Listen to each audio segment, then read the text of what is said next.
السلام عليكم ورحمة الله وبركاته. أعوذ بالله السميع العليم من الشيطان الرجيم. بسم الله الرحمن الرحيم. الحمد لله والصلاة والسلام على سيدنا مولانا رسول الله وآله وصحبه من والاه. أشهد أن لا إله إلا الله وأشهد أن سيدنا محمد عبده ورسوله صلى الله عليه وعلى آله وصحبه أجمعين. يا أيها الذين آمنوا اتقوا الله حق تقاته ولا تموتن إلا وأنتم مسلمون. أما بعد فإن أصدق الحديث كلام الله تعالى وخير الهدي هدي سيدنا محمد عليه الصلاة والسلام وشر الأمور محدثاتها وكل محدثة بدعة وكل بدعة ضلالة وكل ضلالة في النار. وما قل ودل خير مما كثر وألهى وقليل يغنيك خير من كثير يطغيك وإنما توعدون لآت وما أنتم بمعجزين. وبعد. Dear respected brothers and sisters in Islam, inshallah ta'ala, tonight we're going to discuss hadith, we're going to discuss juz number 19. And inshallah ta'ala, tomorrow is going to be the last night when we're going to meet at 9:15, and then starting from after tomorrow we're going to start our lecture at 1:30, inshallah azza, based on your recommendation from the 21st night of Ramadan. After tomorrow, inshallah ta'ala, we're going to start at 9:30, inshallah azza. Also, I would like to remind you, because of the questions that I received about Zakat al-Fitr, please, you can go to the website of our masjid and donate your Zakat al-Fitr, $10 online, inshallah ta'ala, or you can go to our masjid drive-through on Wednesdays and Sundays also to pay your Zakat al-Fitr, inshallah ta'ala. So we're going now to start, inshallah, with the main lessons that we have in juz number 19. What I do, as I said before, sometimes we have the same lessons repeated in different juz, so I don't actually repeat the same lesson again. Or sometimes, if there is something very important, I feel that I need to repeat it again because it's something that we need to change in our communities, we need to change in our ummah. And some other times there are lessons that are not related to our time, so I just skip them and they go to the next. So inshallah ta'ala, for tonight, the first lesson that we have here is Allah Azza wa Jalla. He's talking about peer pressure. And somebody might think, did Allah Azza wa Jalla speak in the Quran about peer pressure? Yes, He did. If we go together, for example, to Surah Al-Furqan in juz number 19, Surah Al-Furqan is chapter 25. Chapter 25. Allah Azza wa Jalla is talking in ayah 27 to 29 about peer pressure and about the importance of being very picky when we choose our friends, and the importance of having good company, and the importance of staying away from bad company and people who might have bad influence on us and our life and our iman. So we need to find the people who will make us even increase our iman. But if there is one of my friends, actually, when I hang out with him, when I sit down with him, I commit some sins, or I backbite other people, or I start to develop some bad habits, I need to stay away from those people as soon as possible. As soon as possible. Because the Nabi sallallahu alaihi wasallam said, لا تصاحب إلا مؤمنا. Don't take anybody as a friend except a believer. وَلَا يَأْكُلْ طَعَامَكَ إِلَّا تَقِيٌّ. And don't allow anyone to come to your house, don't invite anybody over to eat with you, don't invite anybody to a meal unless he's taqi, he's a righteous person.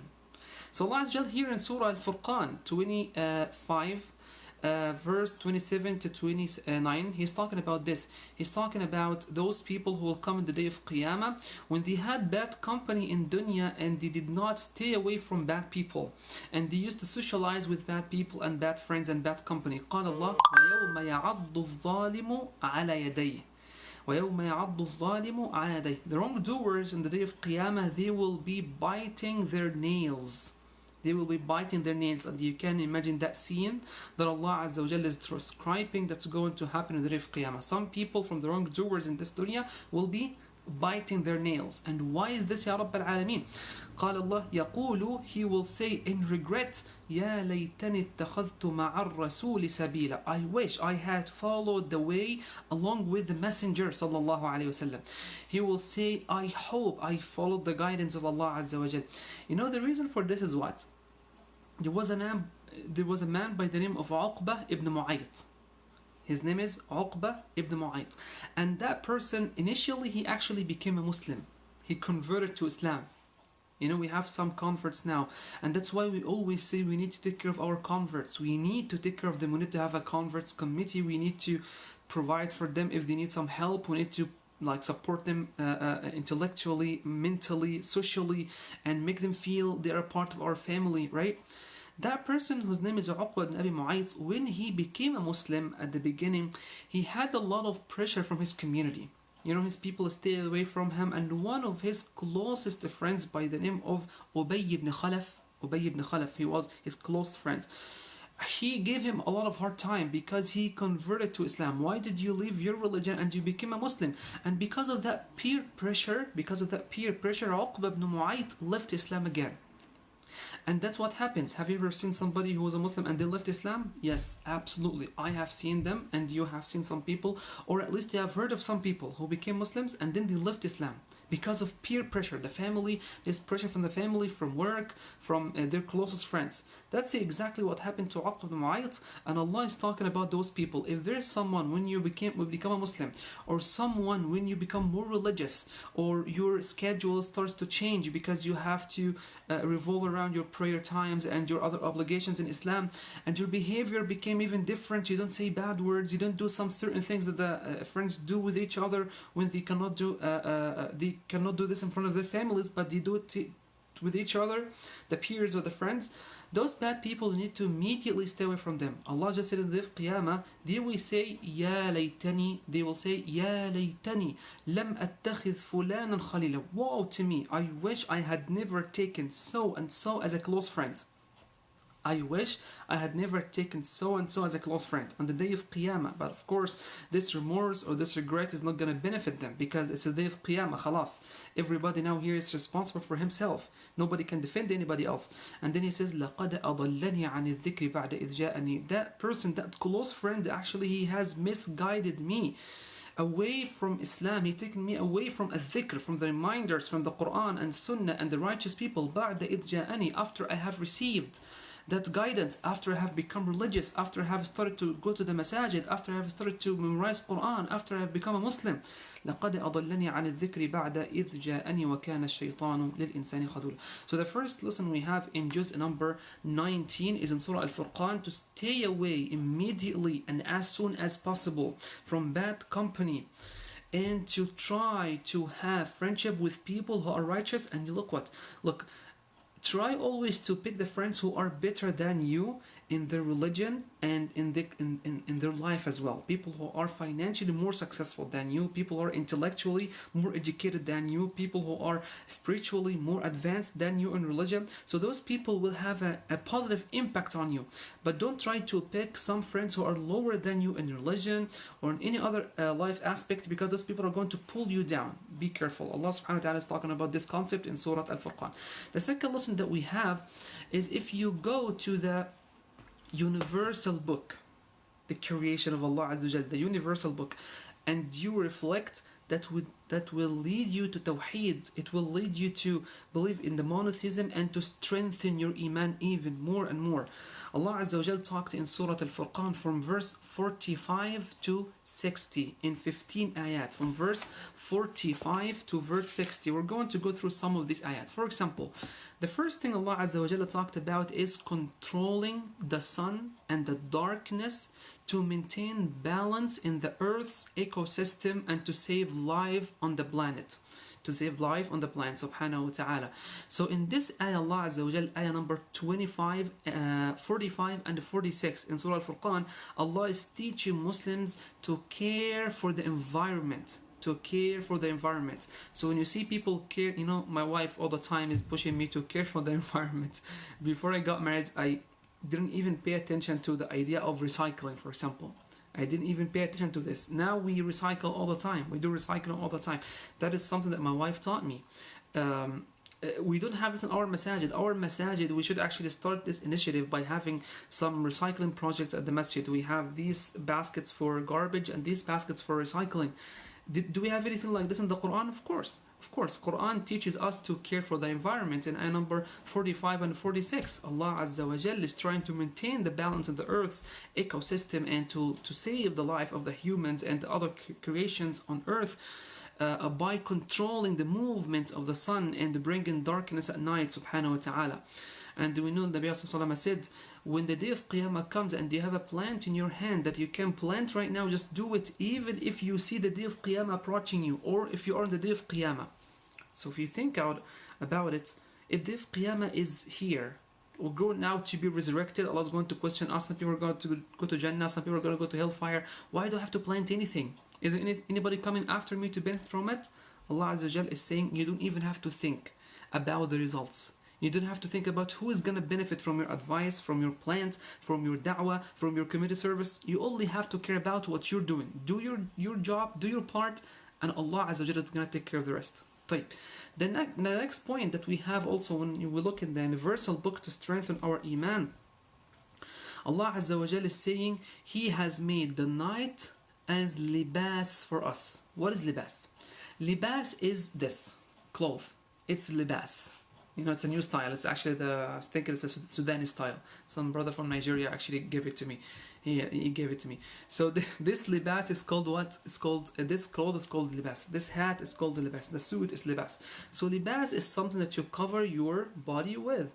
So Allah Azza wa Jalla, when He described the night, He said, He made the night libas for you. For us. He made night libas for us. Why? Because at night we're supposed to wrap ourselves in the blanket and sleep at night. So in Islam, we're also supposed to take care of our physical health. Because staying up at night for a long time is not healthy at all. So we're supposed at night to be sleeping and to wake up in the morning. What did Allah say about the day? He said, and the day is for rising. I get up in the morning to go to work, and I go to school, and I take care of my life, I take care of my family. So in the morning I'm awake, but at night I'm supposed to be sleeping and to take care of my body as well. My body needs. Number 3, when you reflect on the universal book and what Allah Azza wa Jal placed in this earth, called Allah providing water for lands, for lands, countless animals and humans. It's on verse 49. Allah Azza wa Jal, out of His mercy, He allows the rain to come down, and throughout this rain He waters the gardens, and we're able to eat from the crops, from the vegetables and the beautiful fruits, different kinds of fruits, because of the water that Allah Azza wa Jal allowed to come down on us out of His mercy. And because of this water, He also gives water to animals and human beings. That's in verse 49. Next, Allah Azza wa Jal said, for example, in verse 54, He talked about the creation of the human being, that he was created from a humble liquid. The creation of the human being from a humble liquid. What did Allah say? وَهُوَ الَّذِي خَلَقَ مِنَ الْمَاءِ بَشَرًا. وَهُوَ الَّذِي خَلَقَ مِنَ الْمَاءِ بَشَرًا. One of the signs of Allah Azza wa Jal, one of the miracles of Allah Azza wa Jal, is the creation of the human being. That Allah Azza wa Jal gave that human being life, and He created him in the best shape ever, as He said, لَقَدْ خَلَقْنَا الْإِنسَانَ فِي أَحْسَنِ تَقْوِيمٍ. And He gave him all the abilities, and we are created from nothing in some ayat, and in some other ayat we're created from a humble liquid, which is the mixture of the sperm from the man and the egg, subhanallah. And from this Allah Azza wa Jal creates the human beings. And then after all this, after you reflect on the universal book of Allah Azza wa Jal, and that's some people still disbelieved, some people still rejected the message, some people still rejected Allah Azza wa Jal as their God. قال Allah Azza wa Jal in verse number 60, after talking about all these miracles and signs, He said, وَإِذَا قِيلَ لَهُمُ اسْجُدُوا لِلرَّحْمَنِ. When it said to them, go prostrate and humble yourselves towards Ar-Rahman, the most compassionate. قَالُوا وَمَا الرَّحْمَنِ. قَالُوا وَمَا الرَّحْمَنِ. Who is Ar-Rahman? By the way, they did not say وَمَنْ Ar-Rahman. They said وَمَا الرَّحْمَنِ. What is Ar-Rahman? They didn't even ask who is Ar-Rahman. They said, what is Ar-Rahman? What are you talking about? أَنَسْجُدُ لِمَا تَأْمُرُنَا. Are we just gonna prostrate or humble ourselves towards what you're asking us to humble ourselves towards? We don't know who that is or what that is. قالوا وما الرحمن أنسجد لما تأمرنا وزادهم نفورا وزادهم نفورا. They were driven farther away from Allah Azza wa Jal because of their stubbornness after all these signs that Allah talked about. The next point is extremely important, and this is the action item that I'm inshallah ta'ala trying to ask you to do tonight with your family. Is when you go to Surah Al-Furqan chapter 25, go to ayat 63 to 77. 63 to 77. Last 1.5 pages in Surah Al-Furqan, and you will find the qualities of the true believers or the true servants of the most compassionate. Sifatu Ibad Ar-Rahman. Sifatu Ibad Ar-Rahman. And if you want to talk about Sifat Ibad Ar-Rahman, you know, I have a series of Sifat Ibad Ar-Rahman in my masjid. You can also go to my YouTube channel. I discuss them in, I think, 10 khutbahs or something like that. When you go there, you will find a lot of explanation, but I'm not just going to mention the headlines. What are the main qualities without explanations because of the for the sake of time? So the first quality Allah Azza wa Jal mentioned for the believers is humility. يَمْشُونَ عَلَى الْأَرْضِ هَوْنًا. They humble themselves. And يَمْشُونَ عَلَى الْأَرْضِ هَوْنًا doesn't mean that when I walk on half ruku'. No, I should be a proud Muslim. I'm proud of my religion. I'm proud of my what I belong to. I belong to this nation. I'm proud of my religion and that Allah Azza wa Jal gave me this religion. But at the same time, I'm not arrogant. يَمْشُونَ عَلَى الْأَرْضِ هَوْنًا. The first attribute, the first quality of a believer is humbleness. Humbleness. Type. Number 2 is sincere devotion. They are sincere to Allah Azza wa Jal. Number 3, hope and fear. Hope and fear. As we said, these are the 2 wings by which I fly to my final destination, Jannah, inshallah Azza wa Jal. Number 4 is moderate spending. Moderate spending. They don't spend so much. They are not wasteful people, because the wasteful are the brothers of the shaitan, as Allah mentioned in some surahs, the Surah Isra. Number 5, avoiding major sins. Look, when Allah talked about the most righteous people, He said they avoid major sins. He did not say they avoid minor sins, because no one can avoid all sins. And the Prophet said, كُلُّ بَنِي آدَمَ خَطَأ. Every single son of Adam is a sinner. So we cannot avoid minor sins, but we can avoid major sins to be amongst the Ibad al-Rahman. Number 6, avoiding falsehood and lies. I only speak the truth. Number 7, full submission to Allah Azza wa Jal. Number 8, righteous company. Righteous company, which we talked about in the first point we mentioned today. Righteous company, stay away from bad company. And as I said, I just mentioned the headlines. If you want explanation, you can go to my YouTube channel. I have about 10 khutbahs about the attributes of Ibad al-Rahman that I give in my masjid. The next point that we have here, we are, very important point, we are not responsible for people's guidance. Our responsibility is only to deliver the message, to do the work. But the results are all up to Allah subhanahu wa ta'ala. Where can we find this? We can find this in Surah Ash-Shu'ara, verse number 3. The beginning of Surah Ash-Shu'ara, next surah in this juz. What did Allah say to Nabi Muhammad sallallahu alaihi wasallam? He said, لَعَلَّكَ بَاخِعٌ نَفْسَكَ أَلَّا يَكُونُوا مُؤْمِنِينَ. He said, O Prophet, perhaps you will grieve yourself to death. You're going to be sad until you kill yourself, Ya Muhammad sallallahu alayhi wasallam. O Prophet, perhaps you will grieve yourself to death over their disbelief. Here is the point. Look, we hear a lot of people saying this. I want to change the world. And what we're requesting them to do, please change yourself first. Please, just change yourself first and be an ideal Muslim. And then try to change the world. And you know what? At the end of the day, changing the world is not my job. Allah said to Rasulullah Muhammad this, are you going to grieve yourself to death? You're going to kill yourself. And in Surah Shura, He said, in Surah Shura, Allah said to Rasulullah sallallahu alayhi wa sallam, إِنْ عَلَيْكَ إِلَّا الْبَلَاغِ. Your only mission is to make tabligh. I'm not saying to be from tabligh jama'ah. No, tabligh is to deliver the message. With all due respect to the tabligh jama'ah, of course, with all due respect, I love them. But the point, tabligh here doesn't mean to be tablighi. Tabligh means to preach, to deliver the message. Doesn't matter which sect you belong to.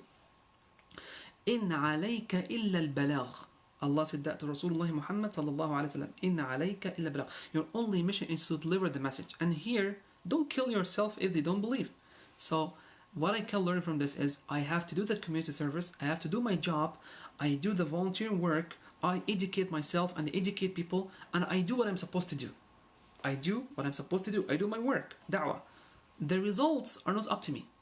So when you hear someone saying, I want to change the world, and they're so depressed because people are not changing, you don't have to care about that. A lot of people come to me sometimes with their non-Muslim friends, and he is, for example, an atheist. He doesn't believe in any God, and he wants me, as the Imam, to convince his friend that Allah exists, subhanahu wa ta'ala. And then I sit down with his friend who is an atheist, and talk to him. And then does not matter. Sometimes people they submit. Some other people are very stubborn. So what I tell him, look, my job is not to convince him. My job is to tell him what I have in my religion. He is convinced or not, it's not my job.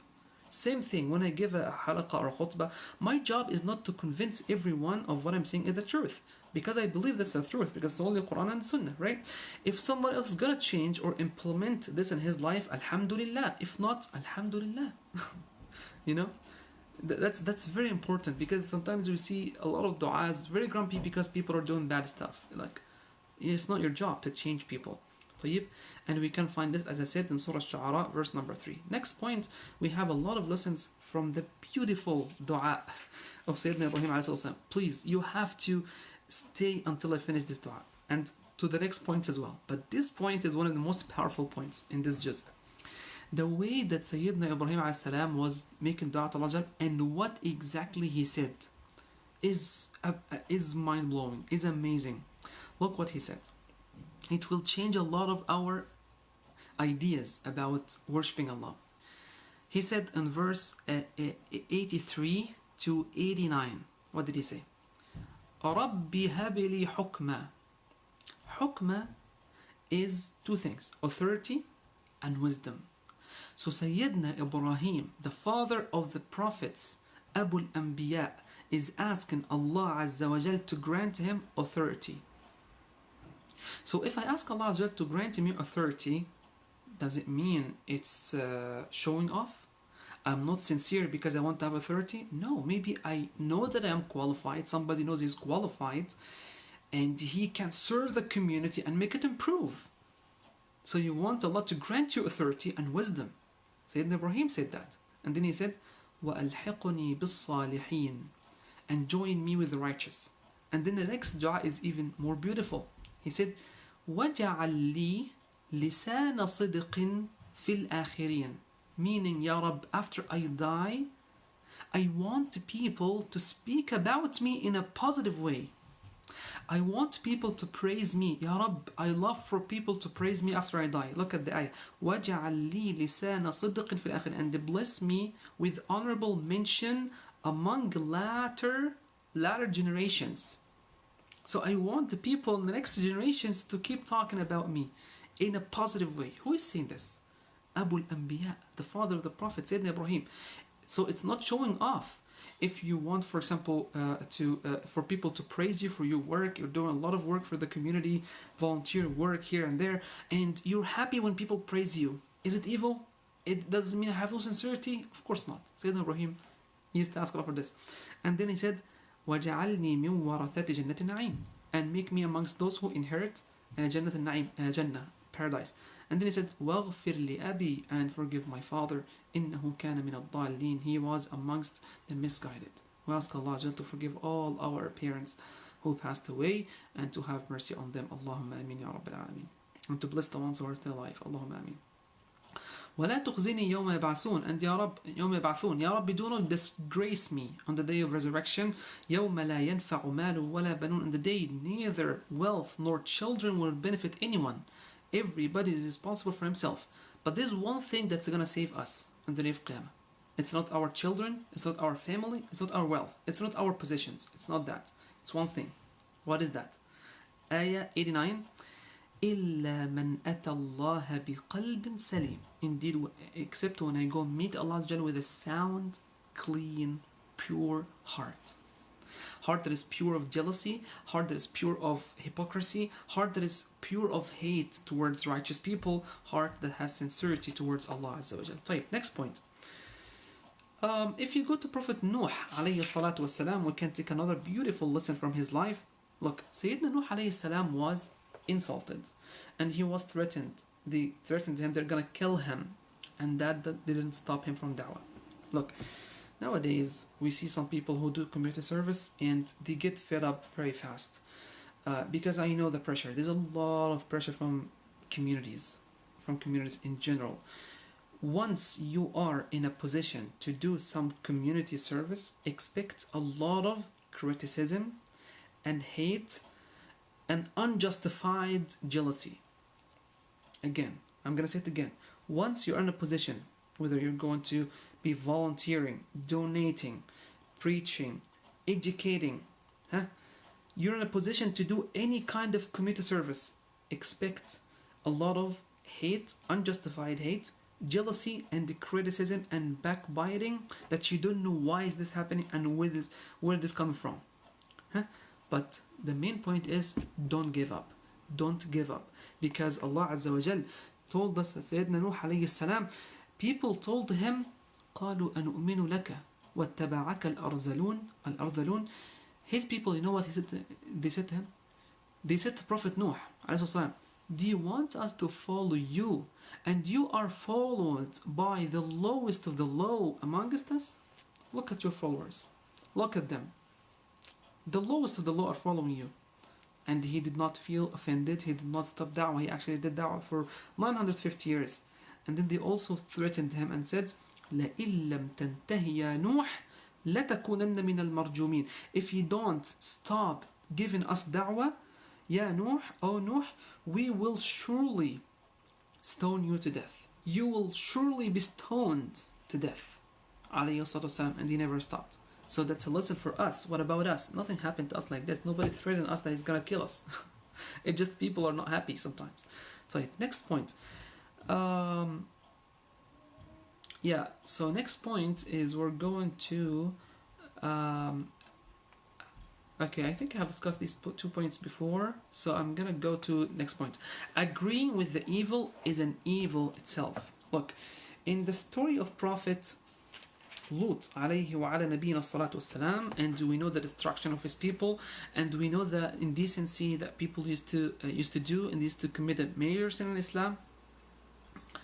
When he asked Allah Azza wa Jalla to save him and his family, he said, رَبِّ نَجِّنِي وَأَهْلِي مِمَّا يَعْمَلُونَ. Oh Allah, protect me and my family from what my community do. My community people, they do a lot of bad deeds, including indecency. And look what Allah said, فَنَجَّيْنَاهُ وَأَهْلَهُ أَجْمَعِينَ.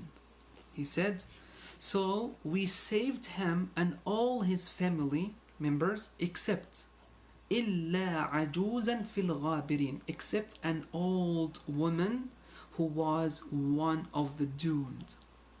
The prophet of the wife of Prophet Lut alayhi salatu wasalam, she didn't used to do the same sin actually with his people. This indecency they used to do, she never participated in this. But she was okay. She disobeyed Prophet Lut alayhi salatu wasalam, and she did not speak up about what people are doing, and she did not try to stop the evil. So the fact that I see some indecency, which is all over around us, everywhere, the fact that I see something bad is happening in front of me, even if I'm not participating, if I don't try to stop it, I might be included in Allah's anger, in Allah's wrath, in even Allah's punishment. May Allah protect us. We can see this in the story of Prophet Nuh, Prophet Lut alayhi and his wife, in verse 169 to 171. Okay, I think I will stop right here. I wanted to discuss with you some other beautiful points. Let's mention one more point from the story of Prophet Sulaiman alayhi salam, Prophet Solomon, and the hudhud, the hoopoe, this bird, the hudhud, the hoopoe. So what happens in this story is, Sayyidina Sulaiman one time, he used to look around and make sure that everybody's here, from his people, from his army, from his soldiers, from his followers, to make sure that they are okay, his community members are okay. They used to care for them. So he looked one time and said, Allah said, وَتَفَقَّدَ الطَّيْرَ. وَتَفَقَّدَ الطَّيْرَ. He was he inspected the birds. He was looking around, and then he did not find the hudhud, the hoopoe. وَتَفَقَّدَ الطَّيْرَ فَقَالَ مَا لِيَ لَا أَرَى الْهُدْهُدْ. Okay, why don't I see the hudhud? Where is he? أَمْ كَانَ مِنَ الْغَائِبِينَ. Is he somewhere where I cannot see him, or he's absent today? Then he said, لَأُعَذِّبَنَّهُ عَذَابًا شَدِيدًا. I'm going to punish him and torture him because he's absent today. أو لأذبحنه, or I'm going to even slaughter him because he's not here without an excuse. Sayyidina Sulaiman was the king at that time, and he's supposed to obey him and listen to him. And Allah gave him the ability to understand the language of some animals, like birds, like ants, for example, and so on as well. أو ليأتيني بسلطان مبين, or he has to come back with a valid excuse, so I don't punish him. فمكث غير بعيد فقال أحط the hoopoe came back, this hudhud came back, the bird came back to Sayyidina Sulaiman and said to him أحط بما لم تحط به.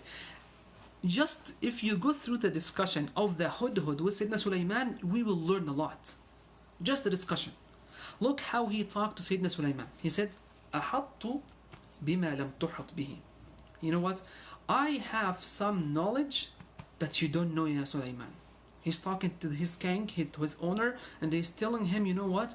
I have learned something, have seen something that you've never seen before, and I'm going to tell you something now very, very important. وَجِئْتُكَ مِنْ سَبَإٍ بِنَبَإٍ يَقِينٍ. I was just in Sheba right now, in Sheba, and I came back to you with some sure news, very important, timely news you need to know. I'm the only one who knows about it. Look at his confidence. Look at his confidence, even if he's owned by someone. And then he said, إني وجدت امرأة تملكهم وأوتيت من كل شيء ولها عرش عظيم. I found a lady ruling over them. He was talking about Bilqis. That's her name in the books of tradition. Bilqis, the queen of Sheba, of Saba. I said, إني وجدت امرأة تملكهم. That woman who was ruling over them, تملكهم وأوتيت من كل شيء. Allah, she was given all blessings, the authority over everything. وأوتيت من كل شيء ولها عرش عظيم. She had a great throne. Look, he's describing how powerful she is, but he did not give in. That is one of the lessons that we can learn from a bird. Doesn't matter how powerful that person in front of you, if he's not a believer, you should not give in. You should not be scared. You should not be deceived because of his power. If there is power of Iman, is stronger than anything else. That's what the bird of Sayyidina Sulaiman is teaching us.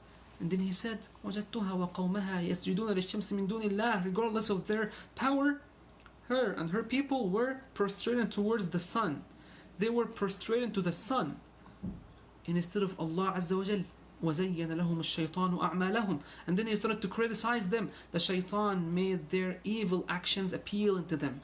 فَصَدَّهُمْ عَنِ السَّبِيلِ. He misguided them. فَهُمْ لَا يَهْتَدُونَ. And they will never be guided. The bird is talking about the queen of Sheba in this way. Look how powerful he is. He never given. He never given. So that's what we can learn from him. And then he started to talk about Tawheed in ayat 25 and 26. And by the way, when you recite this ayat, inshallah ta'ala, you need to do sujood al-sahu. And for sujood al-sahu, as I said before, Ya Rabbi, sujood al-tilawa. Sujood al-sahu is when you pray and you forget something. But when you're reading an ayah and you come through an ayat sajda, that's called sujood al-tilawa. Sujood al-tilawa. Sujood al-tilawa does not require wudu'. Because أقل الصلاة ركعة, the least amount of prayer is a whole rak'ah. Standing up, ركوع, سمع الله لمن حمده, two sujood. That's called rak'ah, and that's the salah. But just sujood is not salah, so you don't have to be in a state of sujood. Now I'm going to look through your comments and see if there's any comments or any questions for today.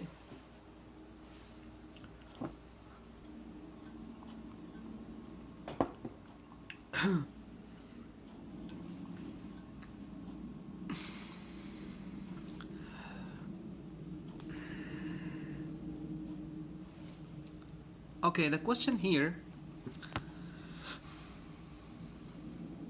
Yes. Okay, great question. I mean, this question is so good. As about, if we're talking now about the importance of having good company, and not, I'm trying to choose friends who are higher than me in righteousness and in piety and stuff. The question is, am I not allowed to have non-Muslim friends, as Dr. Salim said? Of course, nobody can say that. Nobody can say that you cannot have non-Muslim friends, because Rasulullah SAW had very good relation with non-Muslim neighbors as well. Even before his ba'tha, before he became a prophet, and he was given the mission of preaching Islam, sallallahu alaihi wasallam, he was known as a Sadiq al-Amin, that trustworthy, the truthful, alayhi salatu. It's very important. Yeah, people might really misunderstand what I said, but we're not saying we cannot have non-Muslim friends. Of course, you can have non-Muslim friends, and you have to be good to them, you have to be just to them, you have to be kind to them. Allah subhanahu wa ta'ala said, لا ينهاكم الله سورة الممتحنة لا ينهاكم الله عن الذين لم يقاتلوكم في الدين ولم يخرجوكم من دياركم أن تبروهم وتقسطوا إليه. Allah subhanahu wa ta'ala said about those people who are non-Muslims, but they don't fight with us because of our religion, and they never try to expel us out of our homes. And by the way, we have some people here in this country who will never treat us in the best way ever. We're allowed to do da'wah, we're allowed to open our masajid, we're allowed to do volunteer work, I'm allowed to be online and speak, and nobody can question me about what I'm saying. Look at that. So when we live in a country like this, Allah is talking about those people. لم يقاتلوكم في الدين. They don't fight with us because of our religion. They don't stop us from doing da'wah. ولم يخرجوكم من دياركم. They don't expel us out of our homes. أن تبروهم وتقسطوا إليه. When I deal with them, I should do two things. The first is al-birr. Al-birr. The word birr, Allah used it when He was talking about parents. Remember Sayyidina Isa alayhi salam, the son of Mary? Isa ibn Maryam, he said, وَبَرًّا بِوَالِدَتِي. Barran, same word. أن تبروهم وبرًا بوالدتي. So the word that's used when we deal with our parents is used when we deal with other than Muslims who are good to us. So you can imagine how good I should be to them. But what I'm trying to say is this. Here's what I'm trying to say. If there's a friend that you know, if I have him as a friend, I will be able to have a positive impact on him. Go ahead. Go ahead. But if I know from myself that I'm a weak person, and if I have a friend who does some evil things, and he will have the negative impact on me, now I need to stay away from him. So it's all about your personality. If you're strong enough to give da'wah to that person, to have birr towards him or her, and he is not as righteous, he's not even a Muslim, he might be righteous non-Muslim. He might be righteous non-Muslim. But he doesn't believe in my Imam. He has deen and I have another deen. He's righteous in his religion, I am righteous in my religion. Khalas, have friendship with him, but make sure he does not have an impact on you. And instead of me convincing him to become a Muslim, he makes me a Muslim. I mean, in the first place, we're not there to convert each other. I understand that. I'm not saying you're here to convert him. Even when I was asked before, you show people your personality, and then people reflect in your personality and they decide for themselves. That's the way to do da'wah. So I think I've reflected enough on your question, Dr. Salim.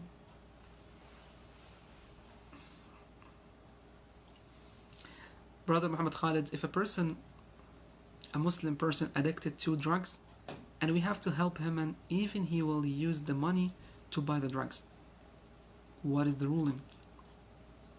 Oh, okay. I mean, like a person that, if a person is a Muslim addicted to drugs, he is a friend who is addicted to drugs, and we have to help him. So I assume that you're saying we have to help him financially, and even he will use the money to buy the drugs. Like if I give him money, he's going to buy the drugs. What is the ruling? Look, if you're sure he's going to take the money and put it towards drugs, you don't give him. But if you're not sure, just give him. It can be a good way of da'wah. If you're sure you're giving him this amount of money, he's going to go right now to buy the drugs. The haram drugs. Right? I cannot do that. Allah said, وَتَعَاوَنُوا عَلَى الْبِرِّ وَالتَّقْوَى وَلَا تَعَاوَنُوا عَلَى الْإِثْمِ وَالْعُدْوَانِ. You don't cooperate or work with each other to achieve what's evil. Right? But I don't know what he's going to do. So I'm in da'wah right now. Maybe he's going to buy some food to eat. Maybe he's needy person. Now I can give him money and he does whatever he wants. Allah will question him, not question me. Because I give him sadaqah, he used it in a bad way. He used it in another bad way. But I did not give it in the first place for that main reason. Okay, so لماذا سورة التوبة لا تبدأ ببسم الله الرحمن الرحيم? Surah Tawbah. Surah Tawbah is talking about hypocrites and their qualities and how they used to betray Rasulullah and harm the Muslim community. And that's why Bismillah ar-Rahman ar-Rahim is not mentioned at the beginning, as if Allah is indicating that in this surah there is punishments for the hypocrites who used to harm the Muslim community. So I'm not going to start with, in the name of Allah, the most compassionate, the most merciful. That's one reason. The other reason is some scholars said Surah At-Tawbah is a continuation of Surah Al-Anfal. So they are one surah. Some scholars said that, and that's why Bismillah ar-Rahman ar-Rahim is not mentioned.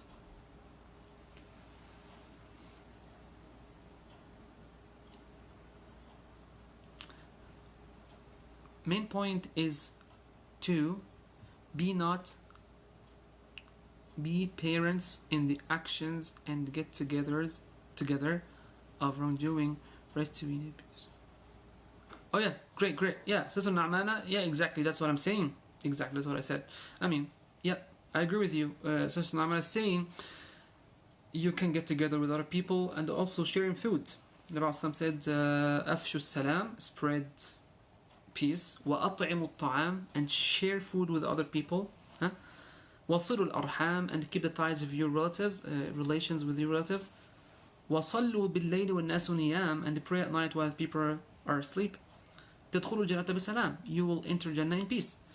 Of course, share food with other than Muslims, have good relation with them, but when it comes to evil actions, you avoid them.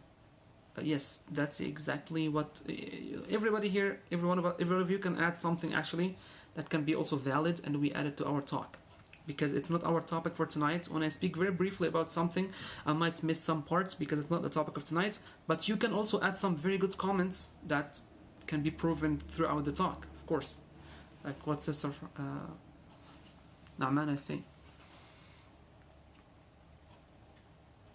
If everyone take friends who are more pious than me or than him, who will monitor people who are less pious? Great. Yep. I mean, again, if they will have bad impact on you, you stay away from them. But if not, of course, you can befriend people who are less righteous to do da'wah and to change them instead of them changing me. That is the main point, yani. Rafi Khan, Assalamu alaikum. My question is, why can zakah only be given to Muslims? I just said before that zakah al-fitr in particular can be given to non-Muslims according to Imam Mohamed and Abu Yusuf from the Hanafi school of thought, and zakah can be given to non-Muslims, and it's one of the 8 categories of zakah. Allah said, إنما الصدقات, zakah is to be given to الفقراء والمساكين والعاملين عليها والمؤلفة قلوبهم. Number 4, وفي الرقاب والغارمين وفي سبيل الله وابن السبيل. Number 4 is the fourth branch is المؤلفة قلوبهم, people that are given from our zakah to soften their hearts towards Islam. And المؤلفة قلوبهم, those people that we give them zakah and they are non-Muslims, to soften their hearts, there are 2 types, as you will find in books of tradition, in books of tafsir and books of fiqh. There are 2 kinds. One is new Muslims who need from zakah, otherwise they might leave Islam, or somebody else can come support them financially instead of you. No. It's our responsibility as a Muslim community to give them from zakah to strengthen their iman and for them to stay Muslims. That's one. Number 2 is big enemies of Islam. If you give them money and you bribe them to stop them from harming your religion, they can be given from zakah. See what I'm saying? And those are called al-mu'allafatu qulubuhum, enemies of Islam. We give them some money of zakat as a bribe because they're not going to stop otherwise. You give them money to stop harming us. Let us do our work and worship our God in peace. Take this money and stop. They can be given from zakah. That's a very good question. Otherwise, zakah has to be given into the Muslim community only. Why? The answer is Rasulullah said that in Sahih Bukhari. He said, تُؤْخَذُ مِنْ أَغْنِيَائِهِمْ فَتُرَدُّ عَلَى فُقَرَائِهِمْ. It should be taken from the wealthy Muslims and given to the needy Muslims. That's what Rasulullah said.